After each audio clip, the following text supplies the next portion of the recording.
Greetings. Today we continue our study of the names of God. Today we'll look to Exodus chapter 17, verses 8 through 16, on the name Jehovah Nissi. Then came Amalek and fought with Israel in Rephidim. And Moses said unto Joshua, Choose us out men, and go out, fight with Amalek. Tomorrow I will stand on the top of the hill with the rod of God in mine hand.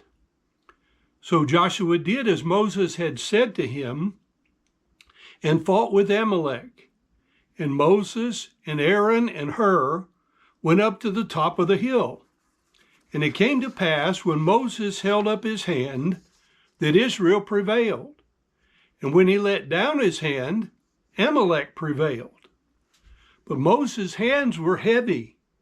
And they took a stone and put it under him, and he sat thereon, and Aaron and Hur stayed up his hands, the one on the one side and the other on the other side, and his hands were steady until the going down of the sun.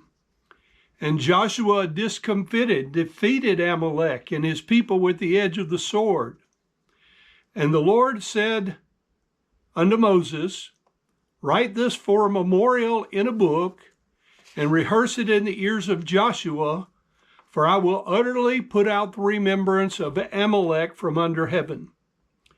And Moses built an altar, and called the name of it Jehovah Nissi.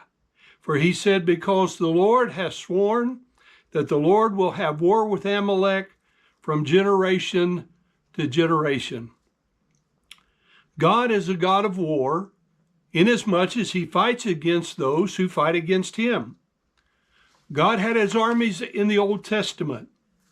God's armies rallied under his standard, his banner, and not a flag, as on this occasion it was the outstretched rod of Moses.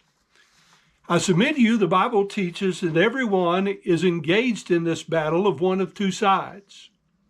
Either you're on God's side or you're on Satan's side. In the Old Testament, God primarily used the nation of Israel. In the New Testament, God primarily is using his church as his army. Christ bought his church with his own blood. He has called her into service and sent her out into battle. Paul wrote to Timothy in 2 Timothy 2:1, he says, Thou therefore, my son, be strong in the grace that is in Christ Jesus. And in verse 3, he continues, Thou therefore endure hardness as a good soldier of Jesus Christ. No man that warreth entangleth himself with the affairs of this life, that he may please him who hath chosen him to be a soldier. As believers in Jesus Christ, and more specifically, as members of his New Testament church, you and I have been commissioned as soldiers to serve in this great spiritual battle. Some might say, no, not me. I'm as neutral as Switzerland. Well, maybe you should double check your alignment in view of Jesus' words of Matthew 12:30, when he says, He that is not with me is against me, and he that gathereth not with me scattereth abroad. Today, for the most part, God's army, that is his church, is not offensively engaged and waging war against God's enemy. Many, if not most, have retreated into the fortress, that is the church house, and do spiritual calisthenics. But they do not go out onto the battlefield and engage in conflict with the enemy.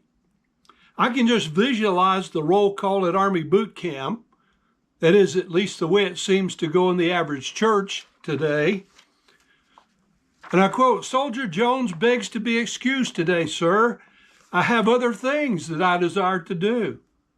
And I can see the commanding officer respond, Sure, that will be fine, Soldier Jones. That is how they do it in the military, correct? No, I believe not. I believe Soldier Jones will be disciplined if he's not in the ranks and engaged as he's ordered to be. Soldiers must be loyal in executing their assigned responsibilities. So we should ask, what are our responsibilities as soldiers in the Lord's army. Because certainly we must know our responsibilities if we are to carry them out and effectively engage and win the victory over our enemy.